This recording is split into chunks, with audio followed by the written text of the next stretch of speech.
It's about noon. My name is Sarah. I want to thank you for joining our Lunch and Learn today.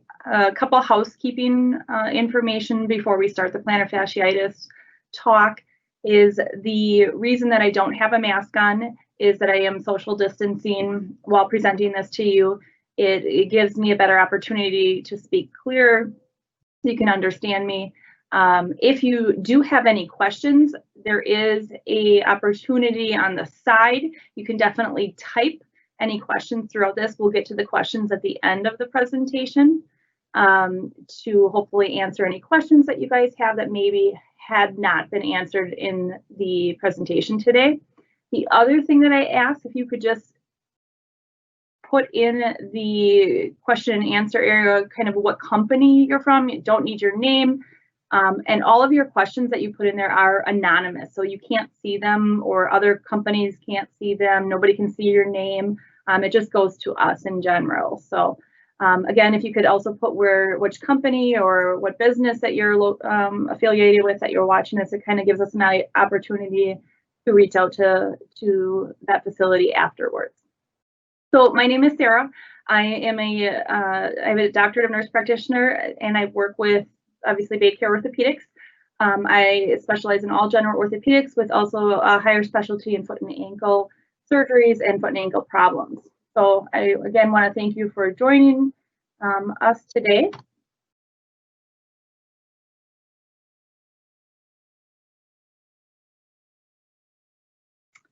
All right, so what is plantar fasciitis? So plantar fasciitis, I'm assuming a number of you know what it is to a small aspect. It is the most common cause of heel pain in adults, and it affects women twice as often as men. Reason being is that oftentimes women wear different shoe wear, higher arch shoes such as heels, wedges, things like that. It does affect approximately 2 million patients are treated for this really relatively every year. Super common, I would say in a day that between myself and some of the other orthopedic providers, in a day we're seeing a good handful to 2 handful, 10, 12, up to 15, 16 patients a day that have plantar fasciitis. So super common, and it's very treatable through conservative measures.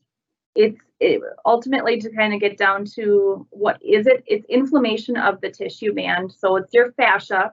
It sits right below your foot itself. So on the bottom, or what we call the plantar aspect of your foot, and it attaches or connects the heel bone to the base of your toes. So again, as I mentioned, some of the anatomy to kind of give you an idea. This is your heel bone, which is called your calcaneus. There's an area of pain that oftentimes can present right at that insertion site of your plantar fascia. However, you have this band that goes all the way through, and it goes up to what's called your metatarsal pad, or the tip, the pad of your foot. Any pain located along this area can be plantar fascia pain. And it does not have to be just located in your heel. Some people present to the clinic with pain, particularly to their mid-arch. So again, it's that ligament that lies beneath the skin on the bottom of your foot. Too much pressure on that plantar fascia ligament, again, can cause damage. It can cause micro tearing or even full thickness tearing, which then causes heel pain. Again, this is typically treated conservatively, and we'll get into some of the ways to do that here shortly. But this picture kind of shows some micro tearing or tearing in that fascia. It can be from patients that do a lot of high impact activities, that go into maybe training for a marathon, go too quickly at it to try to do mileage too quick. Again, too much stress too quickly on that ligament can cause that micro tearing as well. So risk factors, again, tighter calf muscles. That's one of the biggest risk factors. So when you try to bring your toes to your nose, is what I call it, or stretch. Sometimes people do a leg stretch where they reach to try to touch the bottom of their toes. If they had tight calf muscles, it makes it very difficult to flex your foot and bring your toes up again towards your shin, to your nose. And that increases your risk of plantar fasciitis because it puts more tension on that plantar fascial ligament. Another is obesity. The more that we carry above us is we put all of our stress through our foot and ankles. So if we're over our BMI, or what we call our body mass index, which is our essentially our ideal weight, let's say we're overweight by 20 pounds, it's really double that's going through your knees, causing you knee pain, ankles, feet, again, putting inflammation in that plantar fascia, because that's what we're walking on that plantar aspect, or the bottom of your feet. Having a very high arch also increases it. And the reason why some people are born with a higher arch, but it increases it because it also puts tension on those calves to have a tighter calf muscle, which goes along with heels. When wearing a high heel shoe for women, it can put more tension on that plantar fascial ligament, kind of going along with if you were born with a higher arch. Again, repetitive impact activities. We talked a little bit about running, jumping. Let's say I decide I'm going to start training for a marathon, but I go full blow into it, not taking my time to go slowly. You can really not only injure that plantar fascia, but there's a number of things you can do to the foot and ankle. Achilles tendon, you can have Achilles tendonitis, sometimes rupturing that as well. Or let's say you start a new activity. So let's say I'm going to be taking up, anything, kickboxing, something like that, something that's more impact that I'm not used to, and you're going full force at it 5-6 days a week. That repetitive impact can increase your risk as well. So what are the typical symptoms? Pain, as I mentioned, on the bottom of the foot near the heel. Oftentimes it's the first few steps after getting out of bed in the morning, or if you're sitting for a long time, such as like watching a movie, getting up after sitting and watching a movie for an hour, 2 hours longer, and maybe getting up to go to the bathroom or get something to eat. Those first few steps are typically very painful, because when our leg or our feet are down or dependent, our feet go into what's called plantar flexion, where they actually go towards the ground rather than what we call dorsiflexion, which is, again, our toes to our nose. When we sleep, when we sit and our feet are down in that relaxed position, that actually puts increased tension along that plantar fascial ligament, getting on kind of that merry-go-round, or that cycle of the inflammation and that fasciitis that it's hard to kind of get off of. And when we get up off of it, to get up in the morning, get up after, like I said, watching television, a movie, we notice pain within those first few steps. Now, the pain typically does subside after several minutes, or even 20 minutes, 30 minutes, sometimes shorter, of walking, but will kind of wax and wane throughout the day. Greater pain after. I ran 6 miles and it felt great, but then I went home, I did my stretching, and I relaxed, got up or made dinner, and I had so much pain. That's another very typical symptom of plantar fasciitis as well. So physical exam, more so if you would come to see somebody such as myself, which, as most companies know, that we are located at the Aurora in Kaukauna. It's right off of the highway. It's a really beautiful new building. We eventually will be doing some surgeries there. I can't say enough about how beautiful that building is and how nice it is. There's a new physical therapy department there, but as well as seeing patients in Green Bay, Marinette, Shawano, New Franken. We see them all over the place in Northeast Wisconsin. But on exam, what we're looking at are the arches. Again, we talked about that high arch with the correlation with increased plantar fasciitis. And then in addition, examining the bottom of your feet, or what we call that plantar aspect around your heel bone. Again, kind of correlating that with your symptoms. When does this hurt? How often? Does it hurt in the morning? Does it hurt throughout the day? Taking a look at your motion of your foot and your ankle. Limited motion of your ankle, again, that toes to your nose, having that tight calf muscle, gives us another correlation in addition to the tenderness at the bottom of your foot for a diagnosis of plantar fasciitis. Lastly, we always would order an x-ray. What we're looking for in the x-ray is a couple of things. One, the arch of your foot, which Do you have a high arch? Do you have a normal arch? Do you have a low arch? 2, looking for a heel spur. There is a high correlation with heel spurs and the height or arch of your foot and increased risk for plantar fasciitis. So those are the reasons why we would definitely get an x-ray along with your exam. So treatment-wise, so let's say you come in, you're diagnosed with plantar fasciitis. A lot of people that come in kind of already have a feeling, gosh, you know, I've done my own research, I've done some stretching exercises. Really, I know I have plantar fasciitis, but nothing's helping. So again, 90% of the population that have plantar fasciitis, this does improve without surgical intervention. So it's a very, very good odds. Only 10% of the population that have this actually need surgery. So conservative treatment, what does it consist of? Number 1, rest, which most people have done before they've actually come in to see us. They've stopped the aggravating activities. Maybe they've stopped the running or they cut down on their running. They iced. So ice is definitely, it's a great anti-inflammatory. What we often mention or recommend is taking a bottle of water, freezing it, and then rolling it over your foot or on that bottom of your foot for about 20 minutes. It can be very effective because it's a natural way to decrease that inflammation in there. Oftentimes, this can be done up to 3 to 4 times a day to really be effective long term. In addition, anti-inflammatories such as ibuprofen, Aleve, naproxen, they can be used as well. If you're able to take them, there are some patients, their family practitioners recommend that they not take non-steroidal anti-inflammatory. So that would be something you need to check with their doctor if they recommend or not. But again, that helps decrease the pain and inflammation as well. The key to eliminating plantar fasciitis, despite the resting, the ice, is exercise. And it's the stretching exercises that are often found that we supply patients. In addition, sometimes patients are sent to formal physical therapy to really stretch that calf muscle out to get some more of that motion and stretch that plantar fascia out. There are a number of stretching exercises that are done. And on the next few slides, I do have a couple of them that are very, very important. These are only probably 1 or 2 out of 10 or 12 that are necessary to do.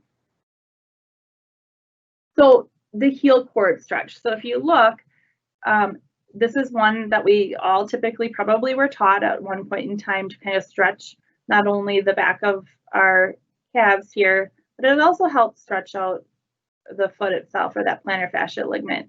So your gastrocnemius, which is your calf back here, you should feel that stretch in your calf and into your heel. So these are recommended to do 2 sets of 10, 6 to 7 times a week. Why? Because we need to constantly decrease that inflammation, and how we do that is by this constant stretching and getting more motion. So again, it talks in there about standing facing the wall, your unaffected leg, using the affected leg straight behind you with the heel flat, your toes pointed in slightly, and then keep both heels flat on the floor and press your hips forward. Again, holding the stretch for 30 seconds, then relaxing and repeating it for 10 sets. Towel stretch. This is another great one. Use a towel. Sometimes people use a belt, something that is a little bit more pliable. You take that, put it underneath the heel or what we call the metatarsal pad of your foot. Hold it for 30 seconds, relax, do it again. Again, 2 sets of 10, 6 to 7 times a week. These are only 2 of the exercises that are really important to do to help alleviate plantar fasciitis. There's much more. You can even find them on the website, often at our BayCare website. There are some exercises that are out there that you can find that you can click on. But again, these are things that you can do even if you wanted to try before you would come into us. Again, another one, golf ball roll. Taking a golf ball, you have that at home. You can kind of put it underneath your foot, sit on a chair, or and roll that golf ball under your affected arch for about 2 minutes. Again, just doing this 1 time a day is effective. So let's say you've done the physical therapy, you've done the icing, the anti-inflammatories, and that doesn't work. And you come into us and say, I've done all that, now what? Well, we still have other options. One is a cortisone injection. As you can tell, there's a picture here that injects right into that plantar fascial ligament. Thought process behind that is it helps decrease the inflammation and softens the ligament. Number two, orthotics. Orthotics are inserts in the shoes. They can be custom made for you if you have a high or low arch, or over-the-counter ones that are suggested that work better. Number three is a night splint. Why is this important? This device here we put on at nighttime. It helps stretch your plantar fascial ligament out, helps to keep your nose, or I'm sorry, your toes to your nose, rather than again your foot from what we call plantar flexing, or again toes down to the ground when we sleep. And then lastly, formal physical therapy is another option, as I talked about earlier. Surgical treatment. Again, this is 10% of the population, so a good majority of us don't need this, but if you fail everything else, you've done an injection, you say, gosh, that worked for a short period of time, but now my pain and problems are back. What else do I do? We go in there with a scope. So we make a small incision on the inside of the ankle itself, so particularly right in here, I'm sorry, the foot itself, not the ankle, right down by that ligament. 2 small scope holes, and we use a scope to shave down this plantar fascial ligament. If you do have a bone spur, we'll use a special tool to shave that bone spur down. If your calf is tight, meaning you have a lot of that limited stretch, or you have a lot of tension in your calf, we will also release your gastroc muscle, which is a muscle on the back, and that would be done typically through an open incision or through the scope as well. Recovery time, you can walk out of surgery. It's an outpatient surgery. It takes about a half an hour, 40 minutes for the surgery itself. You are put to sleep. You're in a boot for about 2 to 4 weeks, running or jumping for 6 weeks, but it's a relatively quick recovery time for surgery. Typically just post-operative stretching. Sometimes we get into formal physical therapy rather than do it yourself if you're really struggling, but most people do the home exercises themselves. By 6 weeks, they're back to kind of everything as normal. So it's a really common problem. 10% of the population needs surgery, but it's a surgery that has a quick recovery time from a lot of the surgeries that we do on foot and ankle in orthopedics. So that's kind of the meat and potatoes of plantar fasciitis, and to give you guys an idea. If you have questions, please, we have about 13 minutes here. It looks like that I do have a question. Can you run through plantar fasciitis? You can run through it. You're not going to improve it. So meaning, let's say I have plantar fasciitis and I'm a runner. Am I going to cause damage by continuing to run through it? You're going to continue to inflame that plantar fascia where, yes, you're kind of on that merry-go-round that you're not going to get off of until you start to do the things to treat it, meaning you stop the running, maybe cut it down to cross training, do the icing, do the stretching exercises. At the end, if you have to have treatment such as an injection, can at the end of all this you return to running? Absolutely. Absolutely. Our goal is to get you back to everything you want to be doing, but you can't run through it and have it, I guess, go away without further treatment, such as the conservative things like the home exercises, the stretching, physical therapy, injection, and then if all else fails, surgery. Are there any other stretches that would be beneficial when the plantar fasciitis is up the back of the ankle compared to the foot? So that's Achilles tendonitis, and there are some stretching exercises for Achilles tendonitis when they go back up the back of the ankle, and that's common. Oftentimes people can have them both. They can correlate the plantar fasciitis with the Achilles tendon. Doing some of the same exercises, those stretches, helps both of them. I will check and see if we can put something on our BayCare orthopedic website as well about some stretching exercises in addition to plantar fasciitis, but Achilles tendonitis. Oftentimes people that have a high arch can also have a high risk of Achilles tendonitis as well. So sometimes wearing orthotics helps with that in addition to the stretching. But typically patients that have Achilles tendonitis also went too fast into things or changed to a new workout, or their calves are too tight. So that stretching is very beneficial. Otherwise, some of the things that people ask is, okay, if I have surgery, can I drive afterwards? So if it's on your right foot, when you're wearing the boot for the first at least 2 weeks, We typically don't recommend that you wear or you drive with a boot on because of the limited motion, the up and down motion going from the gas to the brake. So typically we say for the first 2 weeks, you're unable to drive. And then after we see you about 10 to 14 days out from surgery, at that point, we get you out of the boot if you're doing well, back into regular shoe wear, and then you can start driving. Is there a certain night splint you would recommend to purchase over the counter, or do you recommend the socks that are advertised? Good question. I actually recommend, in the slideshow, there was one of the pictures of the night splints, and it's a very similar to one that we have in the clinic. And honestly, I've looked online at Amazon, if any of you are Amazon people, and I recommend, rather than the socks, which I don't think work very well, is the night splint. And you type in under Amazon night splint or plantar fascia night splint, and it will come up. On the sides of both of the, let me see if I can go back to the night splint. On the sides right here, there's these little tabs. These tabs help to pull and stretch this plantar fascia at the bottom here. So when they do this, so let's say you buy this, the first night you're going to want to start with this tab relatively in the middle. So if you find from here to here, you want to probably go like right here. So it's not putting too much stress on it. Every 5 to 7 days, you're going to increase the pull on it. So meaning you're going to pull this a little bit tighter. Again, this works to stretch that fascia underneath there. If you say, gosh, I've done that, I really don't, I've tried the socks, or I've tried the night splint, I've tried the home exercises, you know, it's really darn painful, I would say give us a call, get an appointment, and we would do an injection. If it's that bad, oftentimes then the night splint itself and the home exercises aren't going to do it if it's that bad, or if it's been a long, long time.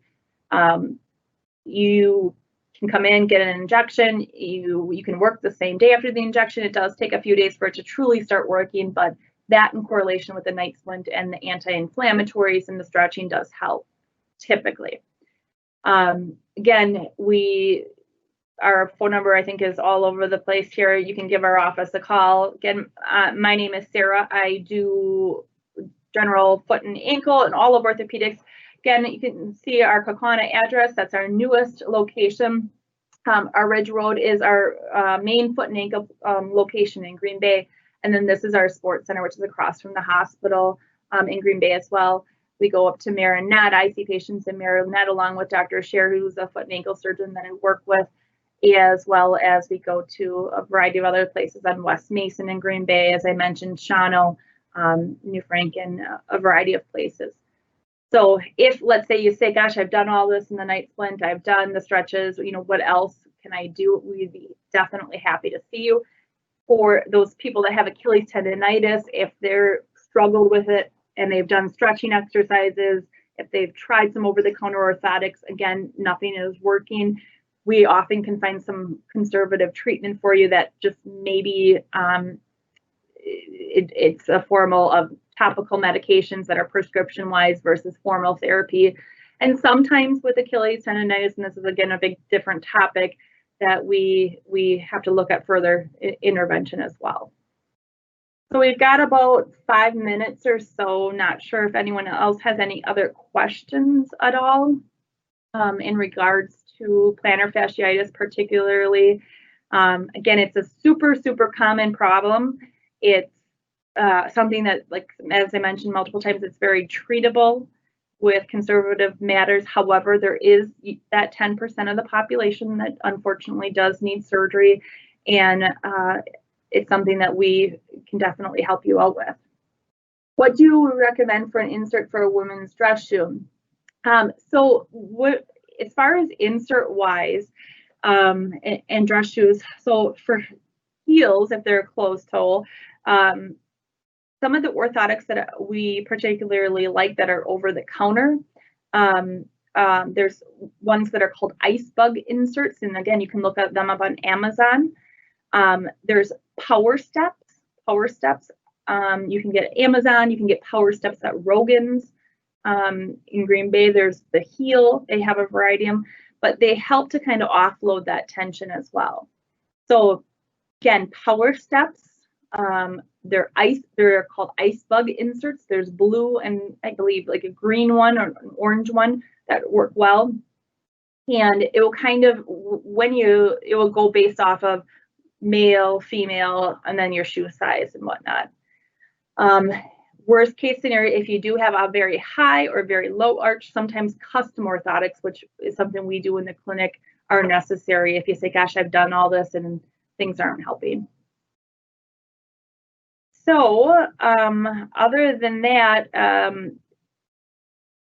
I really, as far as, again, we have a couple minutes here before I have to sign off. If anyone else has questions, if you don't mind, again, none of the questions are seen, none of the comments are seen. If you don't mind putting what business in there, so let's say if I worked for Pomps Tire, I type Pomps Tire in there, whatnot, just so we can kind of reach out, so we can get them the presentation to kind of let them know that you guys were able to participate and whatnot. Otherwise, if nobody else, I'm going to kind of leave it another minute or two here. We have a variety of specialists that do go to our Aurora and Kaukauna. That's kind of our newest facility. Again, we will be opening up surgery there in the next month or so. We have a sports medicine doctor that goes there. We have, again, foot and ankle, general orthopedics. I see everything from shoulders to knees to hips, to obviously foot and ankle, anything. And then we have a hand doctor that goes there. So Dr. Kalika and his PA Lacey are there as well. So we have a great physical therapy department there. It's nice and big, and an urgent care as well.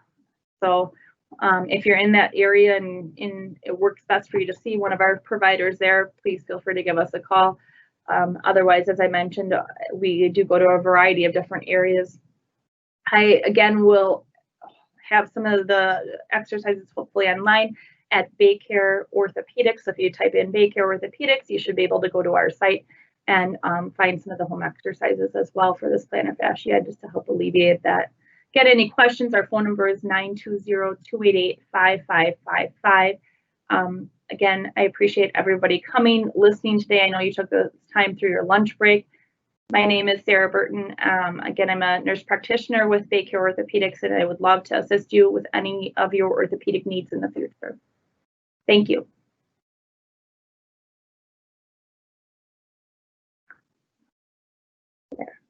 There. End of it.